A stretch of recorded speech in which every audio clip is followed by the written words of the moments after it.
নমস্কার বন্ধুরা, কেমন আছেন সবাই? আশা করি সবাই খুব ভালো আছেন। আমিও ভালো আছি। আজকে আপনাদের সঙ্গে দারুণ দারুণ রান্না শেয়ার করব। তবে এর আগে আমি কোনোদিনও রান্না করিনি, আজকেই করব প্রথম। কেমন? তো এই যেটা হচ্ছে খাসির মাংস, 2.5 কিলো খাসির মাংস আছে। আমি খাসির মাংস খাই না বলে আমি আগে কোনোদিন রান্না করিনি, বাট আজকে আমি করব। তো চলুন রান্না শুরু করে দিই। কেমন? শুরু করতে করতে আপনাদের সঙ্গে আমার মনের কষ্টের কথাগুলো বলে ফেলি। কেমন? তার কারণ আমার মনের কষ্টের কথা বলার মতো লোক কেউ নেই, বুঝেছেন? তো এখানে হচ্ছে মাংসের জন্য আলুটা ভেজে নেব। আর তারপরে যেহেতু 2.5 কিলো খাসির মাংস, তাই অনেকটাই মশলা, তা ভালো করে পেঁয়াজটা এখন ভেজে নিচ্ছি। কেমন? তো চলুন, জানেন তো বন্ধুরা, স্বামীর সাথে রাগ করে, ঝগড়া করে, অভিমান করে কখনো সম্পর্ক ভেঙে চলে যাবেন না, বুঝেছেন?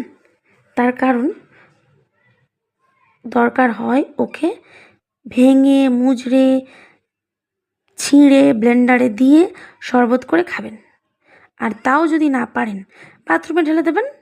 তারপর ব্রাশ দিয়ে ঘষে ঘষে হারপিক দিয়ে ভালো করে ধুয়ে ফেলবেন। কিন্তু স্বামীকে আস্ত রেখে যাবেন না, যাতে পরে আবার কেউ ললিপপ ভেবে চুষে চুষে খেতে না পারে। বুঝেছেন কি বলেছি? আর একটা কথা অবিবাহিত মেয়েদেরকে বলবো, তোমাদের যদি মনে হয় তোমাদের আর কোনো কমতি নেই, তোমরা একদম সব দিক থেকে পারফেক্ট হয়ে গেছো, তাহলে সোনা পাখি, তোমাদেরকে বলছি, একটা ভালো বুদ্ধি দিচ্ছি, বিয়েটা করে ফেলো। তখন বুঝতে পারবে কত ধানে কত চাল। তো চলুন ভালো করে মাংসটা কষে নিই। যেহেতু তেল কম আছে না, খালি কড়ার মধ্যে ধরে যাচ্ছে, বিরক্ত লাগে, ভালো লাগে না। তেল ভাসলে আবার বাড়ির লোকজন খাবে না। আর এই এত কম তেলে না নাড়তেই পাচ্ছি না, তবু গ্যাসের একদম জোরটা কমানো আছে, তবু ধরে যাচ্ছে। তো এই যে খাসির মাংসটা কষা প্রায় হয়ে এসেছে, এবারে জল ঢেলে দেবো। কেমন? তো কষাটা কেমন হয়েছে বন্ধুরা অবশ্যই কমেন্ট করে জানাবেন। এই প্রথম করলাম, যাই হোক, প্রথম দিকে গন্ধ ছাড়ছিল না, এবার ভীষণ খাসির মাংসের সেন্ট বেরোচ্ছে আর কি। তো চলুন জলটা ঢেলে দিয়েই পালাই। তো তারপরে এই যে রান্না হয়েছে আজকে আমাদের